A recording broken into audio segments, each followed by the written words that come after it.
माफ कीजिएगा अंकल जी, आप होंगे नमकीन किंग, लेकिन आपकी बहू झूठ और चोरी की रानी है।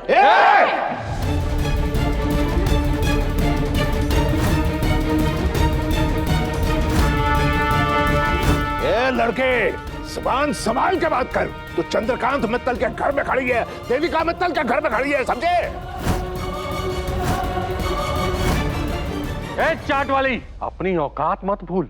जानती है ना देविका किसकी बेटी है? जानती हूँ सर, मैं कुछ भूलती नहीं हूँ, लेकिन शायद आप भूल रहे हैं कि मैं भी किसी की बेटी हूँ।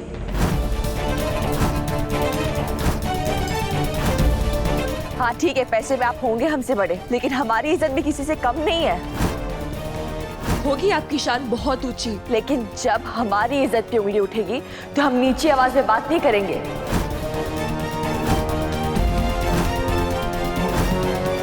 मेरी माँ और स्वर्गीय पिता को भी उतनी तकलीफ होगी जितनी अभी आपको हो रही है। अभी आपकी बेटी पे इल्जाम लग रहा है तो फर्क सिर्फ इतना है सर कि ये इल्जाम सच्चा है।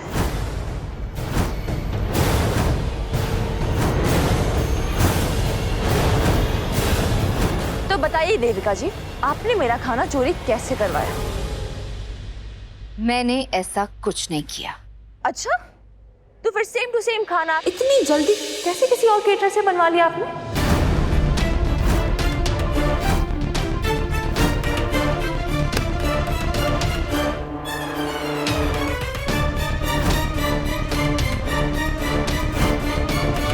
ये यहाँ क्या कर रहा है?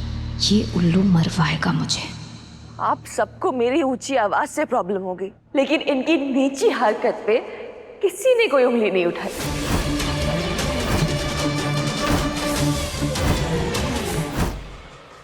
अंकल जी, आप तो बड़े बिजनेसमैन हैं। आप तो मानते हैं ना कि हम अपने रिश्तों में खटास फिर भी माफ कर सकते हैं, क्योंकि कभी कभार रिश्ते मजबूरी में भी निभाने पड़ते हैं, लेकिन धंधे में खटास, धंधे में ऊंच नीच बिल्कुल बर्दाश्त नहीं कर सकते।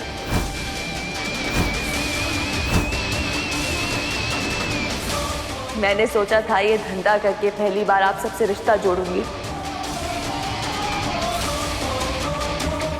लेकिन मुझे अनप्रोफेशनल बताकर, मेरे काम में बार बार मुश्किलें डालकर रिश्ते तो बहुत दूर की बात है, आपने तो मेरा धंधा शुरू होने से पहले ही ठप करा दिया। तुम्हारा इल्जाम एकदम बेबुनियाद है। पापा, सुमन जी का काफी नुकसान हुआ है, उनका नाम खराब करने की कोशिश की गई है। और वैसे भी पापा, आप ही तो कहते हैं ना कि धंधा भगवान नहीं होता, बल्कि भगवान से कम भी नहीं होता। अगर आपके भगवान को कोई नुकसान पहुंचाने की कोशिश करे तो आपका सवाल उठाना तो हक बनता है ना। ये तीर्थ भाई अभिनव चलती ट्रेन में सवारी करना नहीं छोड़ेंगे। अब देखिए, बिजनेस शुरू होने से पहले ही अगर फेल हो जाए तो आगे काम कौन देगा उनका? प्लीज समझने की कोशिश करिए पापा, ये सही बोल रही है, उनको एक मौका तो देना चाहिए अपनी बात साबित करने का।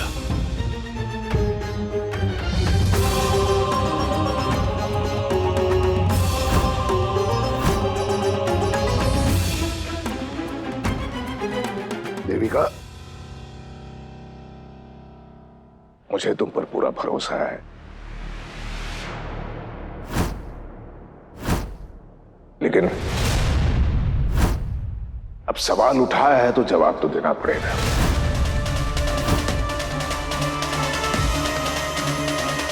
जब बात किसी की रोजी रोटी पर आती है ना, तो हर रिश्ता, हर इल्जाम, हर इज्जत कटघरे में खड़ा हो जाता है।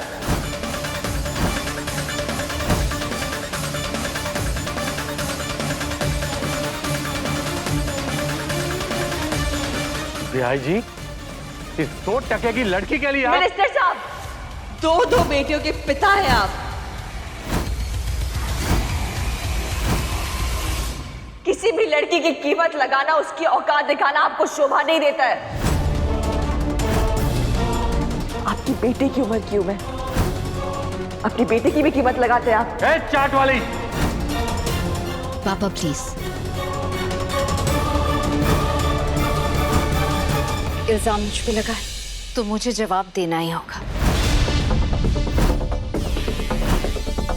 देविका, ये लड़की यही सही है। मेरी तरफ उठी उंगली का रुख दूसरी तरफ मोड़ना ही पड़ेगा, वरना आज ससुराल वालों का ट्रस्ट टूट जाएगा तुझ पे से देविका।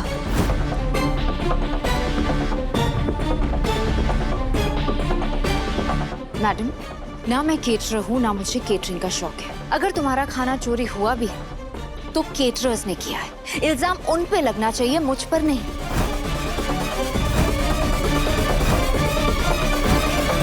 केटरर कौन है?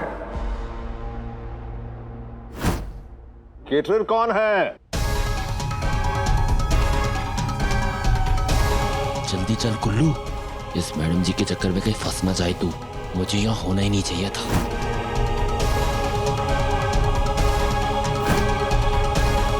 पर कैसे जाऊं यहाँ से? जी सर, बुलाया आपने?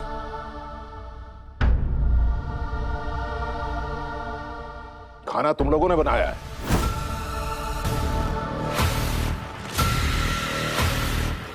जवाब दो तुम लोग। सर मैं तो खाना तुम लोगों ने बनाया है क्या? सर हमें सिर्फ खाना दिया गया था, हमें आप लोगों को खिलाना था। किसने बोला था खिलाने के लिए? इन्होंने दिया था?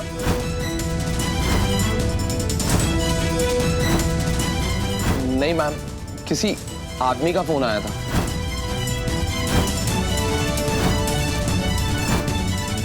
सुना, आई होप अब तुम मुझ पे ये इल्जाम नहीं लगाओगी कि मैं आदमी हूं।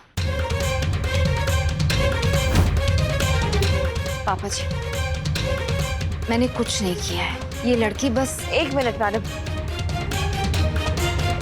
आप उस आदमी का नंबर दीजिए जिसने आपको कॉल किया, अभी पता चल जाएगा। नंबर तो नहीं है।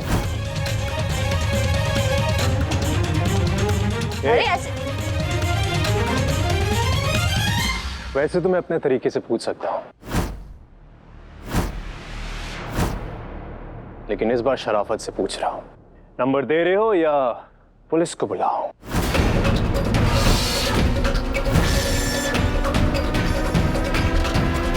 नंबर।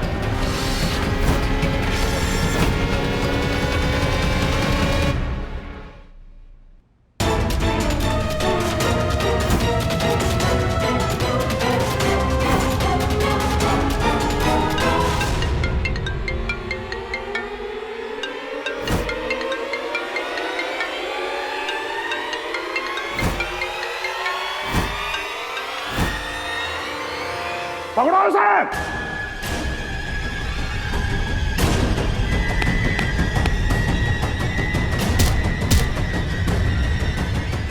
रुक तेरी तो। चल चल चल चल। ले आओ यहाँ, ले आओ। कौन है तू?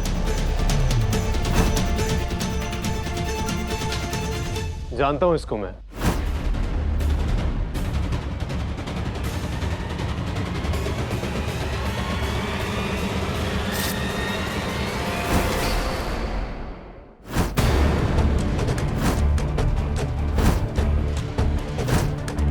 इन्होंने ही हमें खाना दिया था। गुलशन, तू जानती है इसे? सिर्फ सुमन ही पापा, मैं भी जानता हूं इसको। सुमन जी इसी के घर पे किराए पे रहती है। बहुत पुराना पापी है।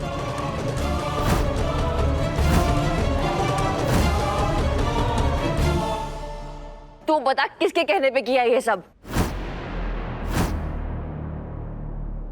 वो ओ अच्छा,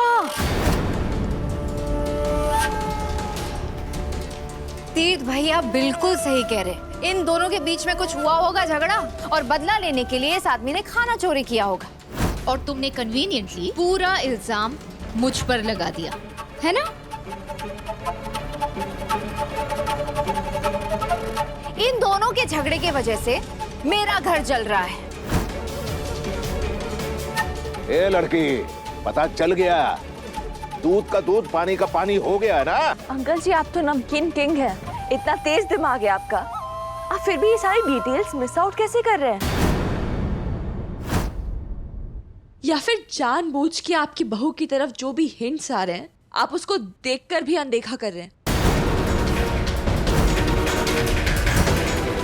ए लड़की, हद मत पार कर अपनी। सर जी, हद तो उसी दिन पार हो गई थी जब आपकी बेटी ने सिर्फ और सिर्फ अहंकार में आकर एक मेहनती, जरूरतमंद और सच्चे इंसान के पेट पर लात मारने की कोशिश की थी।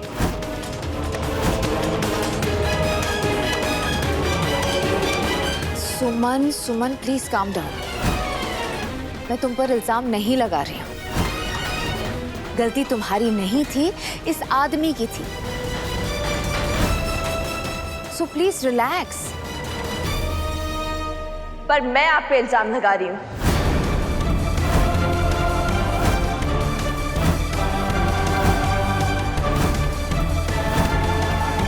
सुमन, तुम मेरी बीवी पे बिना वजह इल्जाम लगा रही हो। सर, मैं बिना वजह ब्लेम नहीं कर रही हूँ। आप जरा खुद सोचिए, अगर इन्होंने खाना चोरी नहीं करवाया तो इनको कैसे पता कौन सा केटरर आधे घंटे में 80 लोगों का खाना भिजवा सकता है?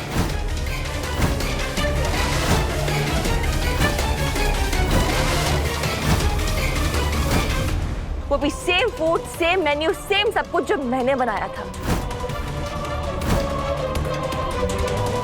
और इतने बड़े खानदान की बहू, इतना बड़ा फंक्शन बिना टेस्टिंग किए, बिना बैकग्राउंड चेक किए आपने बस सीधा सीधा गुलशन को ये कॉन्ट्रैक्ट दे दिया। ये तो सबसे इंपॉर्टेंट बात है, जिनको इन्होंने कॉल किया उसको तो केटरिंग का धंधा भी नहीं है। ऐसे कैसे मैडम? करेक्ट। ये फंसी देविका भाभी, तो जॉब झांसी की रानी।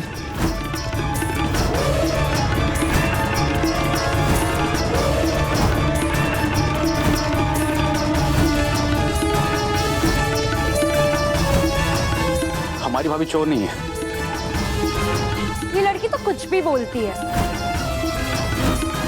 इस सराफा वाली लड़की से मेरी भाभी सिर्फ इसलिए नफरत करती क्योंकि इसने मेरी बेइज्जती की थी।